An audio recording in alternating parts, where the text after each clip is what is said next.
Even as the polling for the fourth phase of crucial Uttar Pradesh Assembly elections is going on, I am joined by Samajwadi Party candidate from Lucknow Central, Ravidas Mehrotra ji. Sir, अभी आप अपना vote भी देकर आए हैं, तो किस तरह का रुझान आपको लग रहा है यहाँ पे उत्तर प्रदेश में और खास करके आपकी सीट में? देखिए, लखनऊ मत क्षेत्र के अंदर ज़बरदस्त परिवर्तन और बदलाव की लहर है और यहाँ पर जनता का समर्थन सहयोग मिल रहा है और बहुत बड़ी संख्या में जो है मतदाता हमारे पक्ष में मतदान करने का काम कर रहा है। हम लोग लगातार जनता के मुद्दों को लेके, विकास को लेकर के संघर्ष करते रहे हैं। जनता ने हमको देखा है सड़कों पर संघर्ष करते, लाठियाँ खाते। और 46 साल पहले मैं आपातकाल में 20 महीने जेल के अंदर बंद रहा और उसके बाद से मैं 250 बार जो है जेलों में गया हूँ और लगभग 400 बार गिरफ्तारियाँ हुई हैं। कई बार पुलिस लाइन से हम लोगों को छोड़ दिया गया है, लेकिन कभी भी हमने दमन और जुर्म को स्वीकार नहीं किया है। जब जब सरकारों ने दमन करने का काम किया, हम लोगों ने संघर्ष करने का काम किया और इसलिए पिछले 5 सालों में जनता के मुद्दों को लेके, विकास को लेकर के हमने संघर्ष किया। उसका परिणाम ये हुआ कि जिस क्षेत्र में भारतीय जनता पार्टी का मुख्यालय है, जिस क्षेत्र में मुख्यमंत्री का आवास है, मुख्यमंत्री का कार्यालय है, उस क्षेत्र का विधायक जो 5 साल से प्रदेश सरकार में कैबिनेट मंत्री है, वो लखनऊ मत क्षेत्र से विधायक था और वो क्षेत्र छोड़कर यहाँ लखनऊ मत क्षेत्र से भाग गया, लखनऊ कैंट चला गया। ये अपने आप में प्रमाण है। किसी बच्चे से भी आप पूछ लेंगे, किसी अनपढ़ से पूछ लेंगे तो वो भी कह देगा कि भारतीय जनता पार्टी के विधायक हार की डर से क्षेत्र छोड़ करके यहाँ से भाग गया। तो हम लोग लगातार जनता के सुख में, दुख में, दर्द में रहते हैं। विकास का यहाँ कोई काम नहीं हुआ। जिस सड़क पर आप खड़े हुए हैं, इस सड़क को लेकर के जो पायथा सड़क है, सड़क बनाने का हमने किया था 2012 में। उसके बाद से 17 तक पूरा लखनऊ मत क्षेत्र संवर गया था, लेकिन सरकार बदली, विधायक बदले और वो लोग इस क्षेत्र का रखरखाव नहीं कर पाए। इतनी मुख्य रोड है, लेकिन उसमें आप देख सकते हैं कितने गड्ढे, कितनी खराब रोड है। कोई भी विकास का काम नहीं हुआ। सब दावे झूठे हैं, खोखले हैं, कागजों पर हैं। दूसरी बात सर, इस बार आपको क्या लगता है, लड़ाई बीजेपी से है या मायावती जी की जो पार्टी है बसपा से है या फिर कांग्रेस से है? देखिए, कांग्रेस और बीएसपी लड़ाई में कहीं नहीं है। लड़ाई भारतीय भाजपा से है, लेकिन केवल विकल्प समाजवादी पार्टी है। भारतीय जनता पार्टी ने जो 5 साल जुल्म अन्याय किए हैं, उससे जनता का जीवन दुभर हो गया है। जनता इस समय का इंतजार कर रही थी कि वो समय आए और वो अपने वोट से बदलाव करने का काम करे। तो जनता का मन बन चुका है, परिवर्तन होना तय है। 10 तारीख को जो है वो आप देखेंगे कि पूरे प्रदेश में ये लहर चल रही है और अखिलेश यादव जी बहुत बड़े बहुमत के साथ प्रदेश के मुख्यमंत्री बनने जा रहे हैं। सर, पर बीजेपी आरोप लगाते जा रही है, जिस तरह से अभी अहमदाबाद ब्लास्ट धमाकों की जो कोर्ट का ऑर्डर आया है, उसमें उनका कहना है कि अगर समाजवादी पार्टी यहाँ आती है तो टेररिज्म को बढ़ावा मिलेगा। तो इसको आप कैसे देखते हैं? देखिए, भारतीय जनता पार्टी झूठ बोलती है। भारतीय जनता पार्टी के नेता से लेकर के और केंद्र के गृह राज्य मंत्री तक बलात्कार कर रहे थे। शाहजहाँपुर की घटना आपको याद होगी कि एक बेटी से बलात्कार हुआ। बलात्कार होने के बाद उस न्याय की गुहार लगाती रही। वो सुप्रीम कोर्ट गई।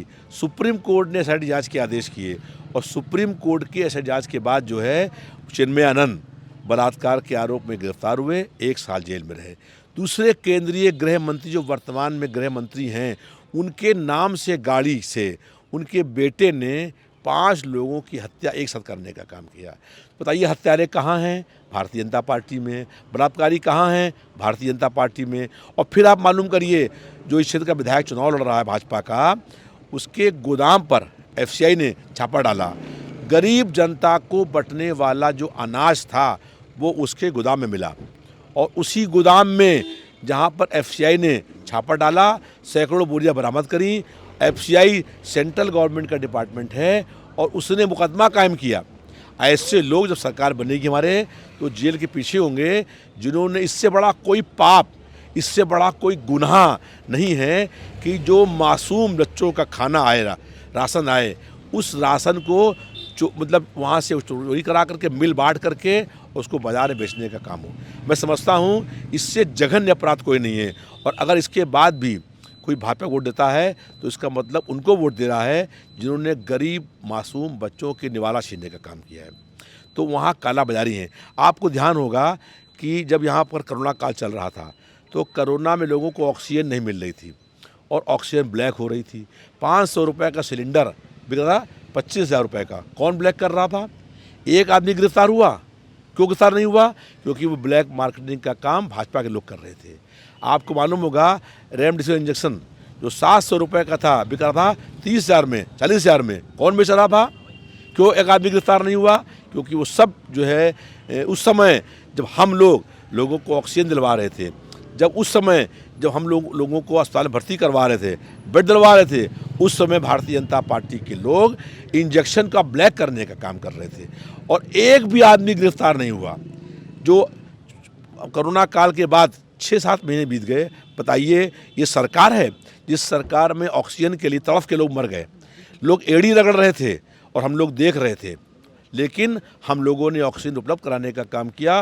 और उसी समय जो हम लोगों को ऑक्सीजन दिलवा रहे थे उस समय भाजपा के नेता के लोग ऑक्सीजन को ब्लैक मार्केटिंग करने का काम करते। 500 रुपये का सिलेंडर बिका 25,000 रुपये का और आज तक एक भी आदमी गिरफ्तार नहीं हुआ कि जिसने ब्लैक मार्केटिंग का काम करने का काम किया हो। तो ये काला बाजारियों की, मुनाफाखोरियों की, बलात्कारियों की, अपराधियों की। और सबसे बड़ा अपराधी प्रदेश का कौन है पता है आपको? प्रदेश का मुख्यमंत्री खुद। उसने अपने हत्या के मुकदमे अब उसने अपने ऊपर मुकदमे विड्रा करने का काम किया है। दुनिया के इतिहास में कभी ऐसा नहीं हुआ कि जो शासक बना हो उसने अपनी ही कलम से अपने मुकदमे विड्रा करने का काम किया हो।